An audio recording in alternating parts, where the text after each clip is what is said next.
If your kitchen setup is kind of random or you're just getting into cooking, don't worry, this video is just for you. We're talking about the basic tools every home cook actually needs. Nothing fancy, no clutter, just the stuff that makes life in the kitchen way easier. So let's get into it.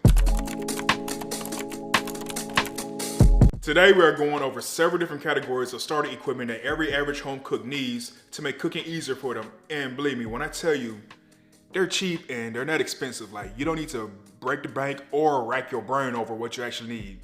It's very simple equipment. So the very first group we're going over, the Holy Trinity, the starting three: knife, cutting board, and a basic skillet. And a lot of the equipment that I'm showing you today has been provided by our good friends over at Temu.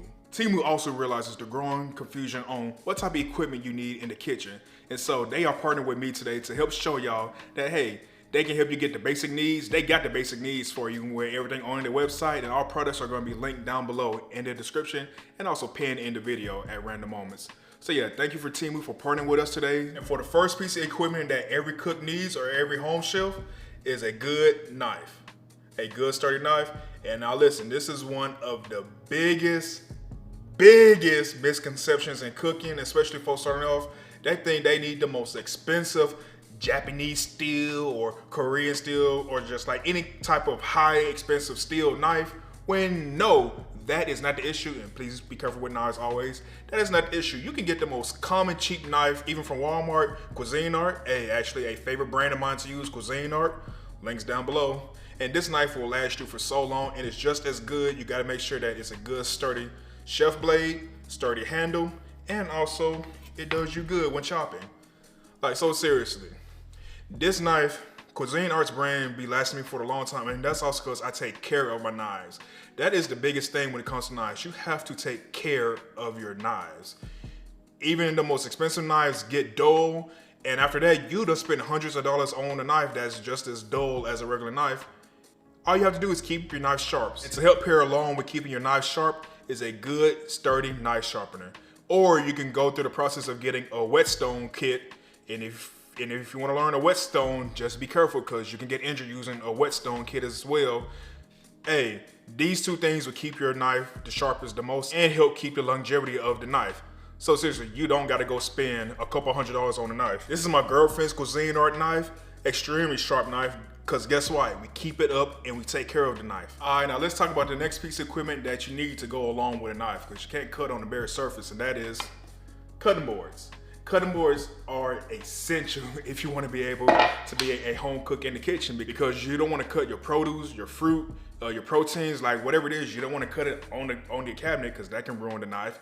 That's spreading germs and everything else where it don't need to be. So yes, cutting boards are essential, especially a good old wood cutting board. And before y'all get in the comments like, oh, wood cutting boards hold germs, this and it. Listen, all cutting boards hold stuff. That's why you gotta properly clean everything. Clean everything. Whether it's a wood cutting board, this kind of cutting board, a good old plastic one. This too hold juices and bacteria and germs, but guess what? At the end of the day, you have to clean it. That's why. Now it's time for the third member of the Holy Trinity of basic starter equipment: skillets and pots. And my favorite skillet is always a good old stainless steel. Boom. Yes, a good stainless steel is my preferred, or good old seasoned cast iron. But yes, stainless steel pans are my favorite to use. And most people are gonna say, but Dion, I don't know how to cook with stainless steel. Everything sticks to it. Believe me, stainless steel is easy to cook with. You just gotta know how to temper your pans. And that's with any pan, any skillet, any pot. You have to know how to temper the pot, put the meat in, add the right temperature, make sure your pan or pot isn't overheated. And that's all it is. Now, you can use non-stick pans, which is like my least favorite thing to use. I got them, and I only use them if I don't have nothing else, like if everything is either dirty or tied up. I do have non-stick. There's only one issue with non-stick though. It scratches. Non-stick will scratch up, and all of that non-stick coating will end up coming off into your food and everything else. And like I said, it becomes visible. Lastly, of the holy pots that goes along with skillets. So it's really, I didn't really just describe a trinity, I just described four. Skillet pots in the same category. Pots, a good old deep stainless steel pot. I keep telling y'all, stainless steel. You can go get the non-stick pots, but it's gonna end up having the same thing happen where it's gonna eventually start ripping and tearing, and all that non-stick coating is gonna come off. They scratch up easily because you gotta be careful of the type of utensils you use inside a non-stick. But like I said, a good old non-stick stainless. Man, I'm saying non-stick now so much. Get yourself a decent sized pot, and they don't even gotta be this big. They can be small pots. And now for the king of all pots that you can use for everything, for frying, roasting, baking, stewing. Like, you can use this pot for everything, and that is a good old hefty Dutch oven. And now this is a brand new Dutch oven that I just got. My girlfriend bought it for me as a present. But yeah, a good old Dutch oven is all around. Like, you can use these things for everything. You can fry food in it. Like, yes, you can put oil in it and you can fry with it because it holds temperature as well. You can bake with it. Like, you can bake goods with a Dutch oven. You can make soups. You can do everything with a Dutch oven. Dutch ovens are a good all-around pot to have. So we can consider this an unboxing of my new Dutch oven. But yes, look at this, y'all. A good hefty Dutch oven, because these things, they got some weight to them too. But I'm telling you, you can do everything in these. Nice good coating, because beneath this is cast iron. Oh, like I said, that's why Dutch ovens rule. You can do everything in them. Now let's get to our utensils and gadgets. First up on utensils that you should have, spatulas, specifically silicone spatulas. So now you can use metal or wood. Silicone or wood is the best. Metal spatulas,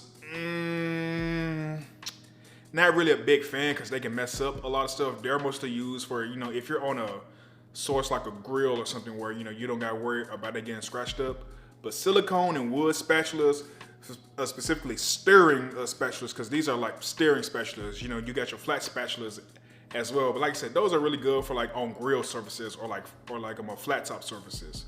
These kind of spatulas are the best to use in pots and skillets because you don't gotta worry about them scratching up nothing. Wood and silicone is the best.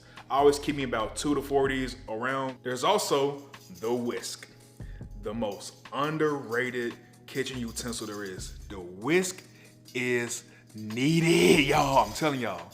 The whisk is a necessity. I'm sorry. The whisk is a necessity. This can be used for everything, from stirring sauces, stirring soups, stirring food, mixing stuff for baking, mixing creams, making whipped cream. Like, the whisk is a necessary tool. So unless you're trying to get like a spoon or a fork, which isn't that good for stirring, and you're trying to dig in and you're trying to really get some stuff and it's not gonna get everything, that's what the whisk is for. Next utensil to have are tongs, small or large. Tongs are a necessity to have because how are you gonna move your food around that you're cooking? Whether it's chicken and steak, you're gonna grab it with your bare hand. You don't wanna stab it with a fork or a knife to move it. That can mess it up. That's what tongs are for. Even on grilling, you gotta be able to move the food. So get yourself a good pair of tongs to where you can grab everything. Next utensil that you can't have enough of are mixing bowls. Like, as y'all see, I got so many pairs of mixing bowls, it's unreal, but they all come necessary and in hand. You use mixing bowls for everything from small to large. Mixing bowls can be used to mix together sauces, batters, creams, and everything else. Or say as if you just chopped and prepared items and you need to put them somewhere. Mixing bowls, they hold everything. That's what they are used for. So yeah, or say as if you're trying to combine some things. Like say, it's in the name, mixing bowl. Next utensils you should have are measuring cups, measuring spoons, and liquid measuring cups. And an honorary mention, because I'm waiting on my new one to come in, a scale to weigh out everything. So when it comes to a lot of recipes or even baking recipes, you have to be able to measure out the ingredients that you're using. You can't just guess which ones, except for seasoning. When you're cooking and using seasoning, you let the ancestors guide you when you seasoning. Well, with some things you can't let the ancestors guide you. You gotta be precise. Yes, measuring cups, measuring spoons, and these are a nice set from Temu. These are all magnetic. They stay together. Like, look at that. Do you not know how many times that I've actually lost measuring spoons because they can never stay together? And most measuring spoon cups and sets that you get, they'll come with the little thing on here. But I get tired of always having to unclip them, so I be taking it off, and then next thing you know, they always just all disappear. But the fact that all of this is magnetized. That's nice. Timu, hey, y'all showed out over this. Magnetized. And it comes with a leveler. Liquid measuring cups. You have to be able to measure out liquids. You can't just guess how much liquid you need because you can end up making something too watery, too oily, or you can just mess up a whole recipe. So liquid measuring cups are needed, and get the ones that can go up to at least about 4 cups, because you can get the 2 cup or like 1 cup ones, but I always like the bigger ones, the 4 cup ones, because they can also convert to liters and pints and everything on them. So yeah, liquid measuring cups are also a necessity. Now this one here is a gadget, and that is a good old meat thermometer. You should definitely have a meat thermometer, because say as if you are cooking yourself a nice chicken breast or thigh, or even a nice steak in the skillet or in the oven, and you go to go eat it, but you didn't check the temperature to make sure that it was up to temp, and it's raw on the inside.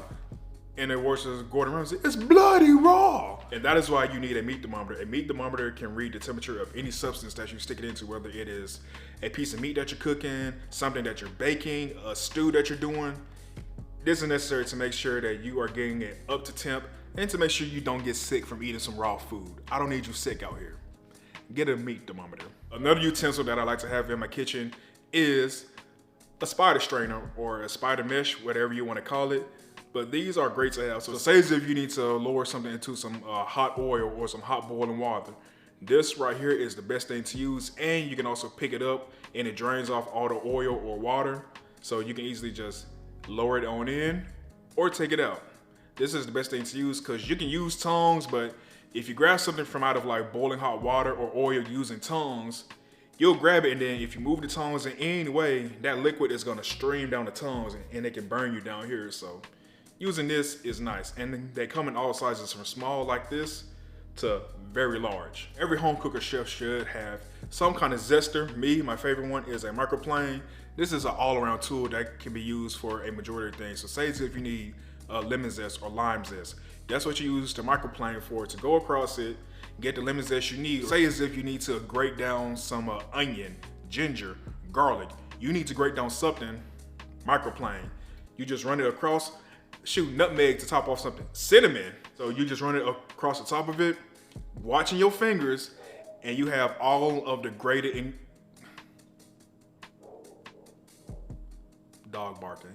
And you have all of the grated ingredients that you need. So say as if you want to make yourself a good smash burger, or you're trying to weigh down your steak and chicken to keep a good contact surface on the skillet so that you can get a good crust. That's why you need a good old weighted press. A good old weighted burger press is nice to have, especially if you're trying to make smash burgers, or say as if, you know, you're trying to keep the surface of your steak or chicken that you're cooking fully flat on the contact surface to get an even crust.